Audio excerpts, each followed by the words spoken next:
Every major empire from ancient Rome to Imperial Britain to the superpowers of our own century has collapsed the same way. Not through invasion, not through political intrigue, not even through revolution, but through something far quieter, far slower, and far more predictable. A four-stage debt spiral, a mathematical pattern so consistent, so repeatable, that you can map it across 2,000 years of history and watch it unfold the same way over and over again. And right now, the United States, the world's largest economy, is no longer in stage 1. Or stage 2, it is entering stage 3. Right now, the United States national debt is climbing past $36 trillion. Every second, it grows by another 50,000. Every minute, another 3 million. It never stops. It never slows down. And beneath that relentless count lies a pattern that has played out across every major economy in recorded history. Rome, Spain, Britain, Japan. For different civilizations, separated by centuries and continents, yet every single one followed the same four-stage cycle. They borrowed to build, they borrowed to maintain, they borrowed to service their debt. And then, one way or another, the system broke. This isn't a story about policy mistakes or political failures. It's about something deeper, a structural pattern that emerges when any nation becomes powerful. Enough to borrow without limit. The numbers change, the currencies change, the leaders change, but the arc remains the same. So the question we need to ask is simple and unsettling. Is America following the exact same path? And if so, how far along are we? This documentary won't tell you what to think or what to do. It won't predict the future or assign blame. What it will do is show you the pattern clearly, factually, and without exaggeration. Because to understand where we're headed, we need to see where others have been. And once you see it, you can't unsee it. Throughout history, every dominant economy has moved through the same four-stage cycle. The names change, the technology changes, the political systems change, but the underlying structure remains identical. Understanding this framework is key to recognizing where any economy stands, including our own. Stage 1 is borrowing to build. This is the phase where debt is productive. A rising power borrows money to construct roads, ports, and infrastructure. It funds military expansion that secures trade routes and opens new markets. During this stage, the economy grows faster than the debt. Borrowing feels smart because it is smart. Every dollar borrowed returns $2 in economic activity. This is the phase where empires are made. Stage 2 is borrowing to maintain. Growth begins to slow, but the expenses don't. The infrastructure is already built. The territories are already conquered. Now the debt shifts from funding expansion to funding operations. Governments borrow to pay salaries, maintain the military, and keep the population satisfied. The borrowing continues, but it no longer generates new wealth. It simply sustains what already exists. The economy still functions, but the gap between revenue and spending starts to widen. Debt grows faster than the economy, but not so fast that anyone panics. Not yet. Stage 3 is borrowing to service debt. This is where the spiral begins. The debt has grown so large that interest payments consume a significant portion of the budget. Governments can no longer fund their operations with tax revenue alone, so they borrow more, not to build anything new, not even to maintain what they have, but simply to pay the interest on what they already owe. The debt starts feeding on itself. Every new loan creates the need for another loan. The economy may still appear stable on the surface, but underneath, the math has become unsustainable. Stage 4 is the breaking point. Eventually, the system reaches a point where it can no longer function. Sometimes it's a currency collapse. Sometimes it's a sovereign default. Sometimes it's a loss of confidence, where lenders stop buying the debt and the whole structure unravels. The specifics vary, but the result is always the same: a sharp, painful reset that forces the economy to live within its means again. This pattern has repeated across centuries because it's not driven by incompetence or corruption. It's driven by incentives. Leaders in stage 1 are rewarded for borrowing because it works.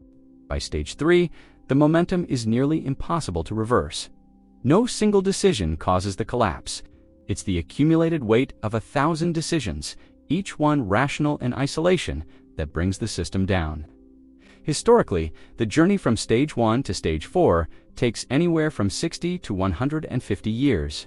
Enough time for the lessons of the previous collapse to fade. Let's start with the economy that wrote the playbook, Rome. Rome entered stage 1 as a republic with ambition and discipline. It borrowed heavily to fund roads that connected distant territories, aqueducts that supplied water to growing cities, and legions that secured borders and conquered new lands. The infrastructure allowed trade to flourish. The military brought back wealth from conquered provinces. The borrowing paid for itself many times over. By the 1st and 2nd centuries AD, Rome had become the most prosperous and powerful civilization the world had ever seen.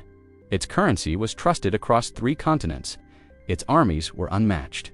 This was Rome at its peak, stage 1, in full bloom. But empires don't expand forever. By the 3rd century, Rome had reached its natural limits. There were no more wealthy kingdoms to conquer. The frontiers were expensive to defend and generated little new revenue. Yet the costs of maintaining the empire continued to climb. Soldiers still needed to be paid. The population of Rome itself had swelled to over 1 million people, many of whom depended on subsidized grain to survive. The empire had entered stage 2. Borrowing no longer funded growth, it funded survival. As expenses outpaced revenue, Roman emperors faced a choice: raise taxes, cut spending, or find another way to pay the bills. They chose a third option. They began debasing the currency. The silver denarius, once nearly pure, was gradually diluted with cheaper metals. In the early days of the empire, a denarius contained 95% silver. By the end of the 2nd century, it had dropped to 70%. By the middle of the 3rd century, it was less than 5%. This was Rome's entry into stage 3 borrowing to service debt through the hidden tax of inflation. The debasement accelerated as the empire struggled to pay its soldiers and prevent revolt. Troops who were paid in worthless coins became unreliable. Regions that were taxed in debased currency stopped cooperating. Between 235 and 284 AD, Rome experienced what historians call the crisis of the 3rd century. The empire saw 50 different emperors in 50 years, most of them murdered or overthrown. Hyperinflation ravaged what was left of the economy. Entire provinces broke away. Trade collapsed. By 300 AD, Roman coins contained less than 1% silver. The currency that had been trusted for centuries was now little more than stamped metal. Rome had reached stage 4. The empire didn't fall to barbarian invasions in this moment. It fractured from within, hollowed out by debt and inflation long before external forces delivered the final blow. Rome didn't collapse because it was invaded. It collapsed because it could no longer pay for itself. Fast forward 1,200 years. A new empire rises on the edge of Europe and repeats the cycle.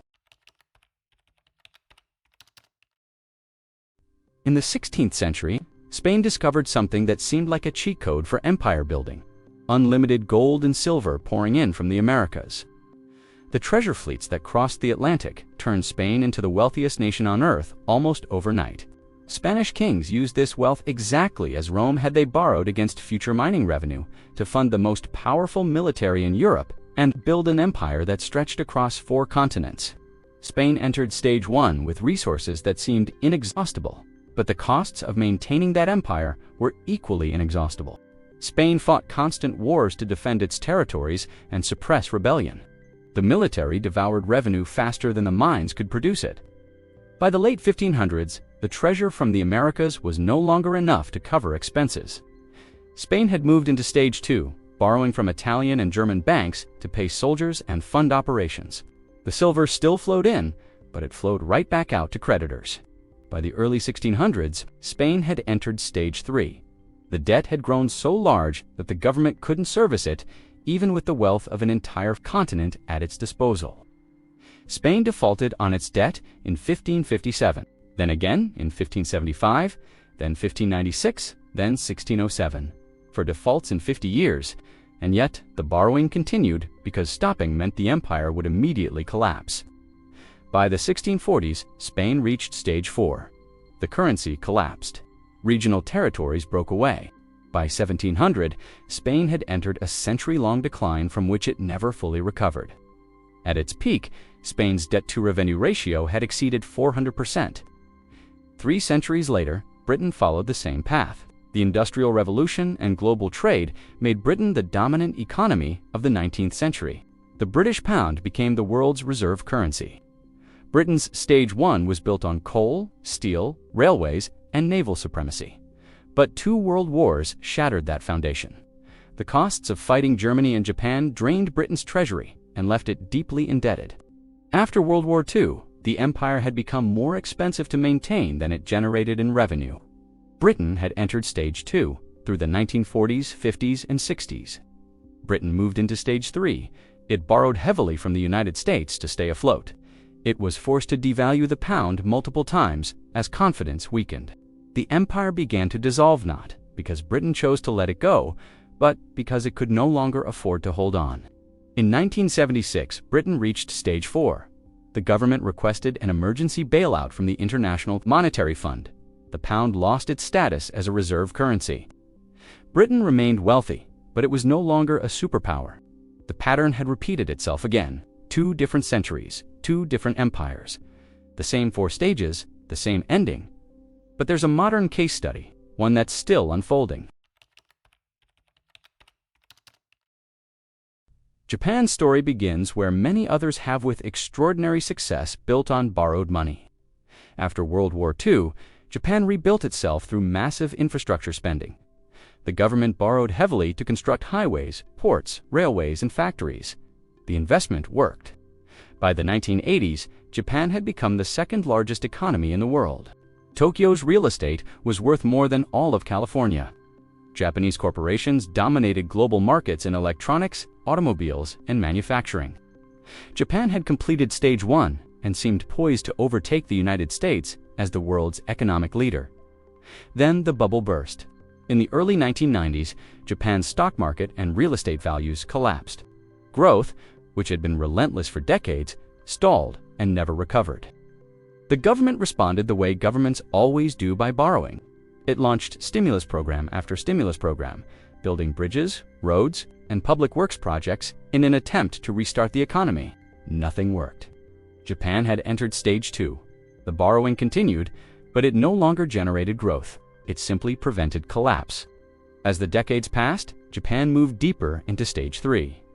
The debt exploded as the government borrowed to maintain social programs, healthcare, and pensions for a rapidly aging population. By the 2020s, Japan's debt-to-GDP ratio had reached 260%, the highest in the developed world. The government's entire tax revenue now goes toward 3 things: healthcare, pensions, and interest payments on the debt. There is nothing left over for anything else. Every yen spent on education, defense, or infrastructure comes from borrowed money. Japan's interest payments alone now consume roughly a quarter of the annual budget. The country is trapped in Stage 3 with no clear path forward. It cannot raise taxes enough to close the gap. The population is shrinking and aging.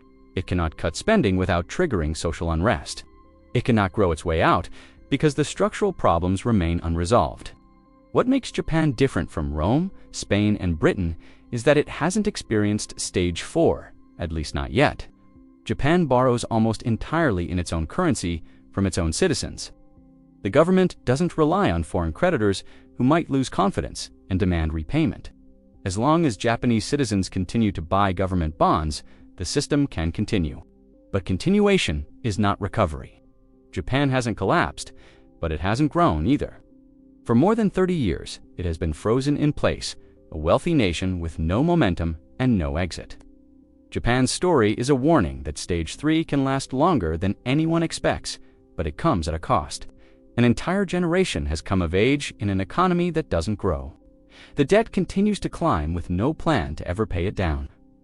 Japan has avoided catastrophe, but it has also avoided vitality, which brings us to today, and to the United States.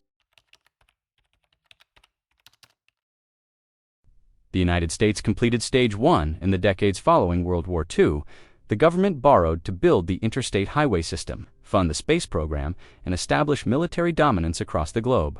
The investment paid off. The economy grew faster than the debt. American manufacturing led the world. The dollar became the global reserve currency. This was productive borrowing. At its finest, every dollar spent generated prosperity that extended far beyond the initial cost. Stage 2 began sometime in the 1980s and continued through the 2000s. The highways were already built, the infrastructure was already in place, but the spending didn't stop, it shifted. Borrowing was no longer used to expand the economy, but to maintain it.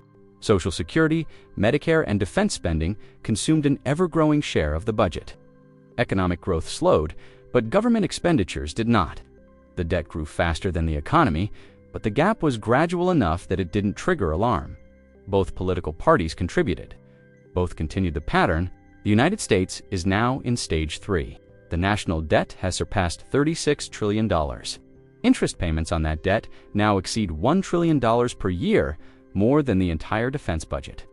The government is borrowing not to build, not even to maintain, but simply to service the debt it has already accumulated. Deficit spending has become permanent and structural. It no longer matters which party controls Congress or the White House. The math remains the same. The numbers tell the story clearly. The debt-to-GDP ratio has climbed past 120%. Interest costs are projected to become the single largest item in the federal budget by the 2030s, surpassing Social Security, Medicare, and defense combined. As interest rates have risen, so has the cost of servicing the debt. Tax revenue, even in a strong economy, cannot keep pace with mandatory spending and interest obligations. The gap widens every year. The United States has not yet reached Stage 4, but Stage 3 accelerates the timeline. The longer a nation remains in this phase, the fewer options it has, and the more vulnerable it becomes to external shocks. What makes the American situation different from Japan's is that the United States borrows globally. Roughly 1/3 of U.S. debt is held by foreign governments and investors. Japan can sustain Stage 3 indefinitely because it borrows from its own citizens in its own currency. America cannot. Foreign confidence matters. If major creditors reduce their purchases of U.S. Treasury bonds, the system becomes unstable. If the dollar begins to lose its status as the world's reserve currency, borrowing costs rise sharply and the options narrow. There are warning signs to watch. Foreign buyers have already begun reducing their Treasury purchases. Other nations are exploring alternatives to the dollar for international trade. Rising interest rates are forcing difficult choices: either accept austerity and cut popular programs, or print money to cover the gap and risk inflation. Neither option is politically palatable. The United States stands at a point in the cycle where the momentum is nearly unstoppable, but the breaking point has not yet arrived. So what does this mean? And is there a way out? History offers three possible outcomes for nations in Stage 3. The first is austerity and decline, the path Britain took. The government cuts spending, accepts lower living standards, and manages a slow descent from superpower status to a smaller, stable economy. It's painful, but controlled. The second is inflation, and reset, the path Rome followed. The currency collapses under the weight of debasement or money printing. Hyperinflation wipes out savings and destroys economic stability. Eventually, the system is restructured, often violently, and the economy starts over. It's chaotic, but it ends the cycle. The third is permanent stagnation. The debt continues to grow, but the system never breaks, because the government borrows in its own currency from its own people. Growth stops, the population ages, the economy flatlines. There's no collapse, but there's no recovery either. The United States has unique factors that complicate predictions. It holds the world's reserve currency, which provides a buffer no other nation has enjoyed. But reserve currency status is not immunity, it's a delay. Britain once held that same status, and it didn't prevent the cycle from completing. The U.S. political structure makes austerity extremely difficult. Cutting Social Security, Medicare, or defense spending is political suicide. Without the ability to reduce expenses or raise revenue significantly, the only options left are to keep borrowing or to inflate the debt away. Both lead toward Stage 4. The key unknown is how long Stage 3 can last for the United States. Japan has sustained it for more than 30 years, but Japan borrows almost entirely domestically. The United States relies on foreign creditors in ways Japan does not. If confidence wavers, the timeline accelerates. This isn't a prediction, it's a pattern. The cycle has played out in every major economy that has come before. The timeline varies, the specific mechanism varies, but the arc does not.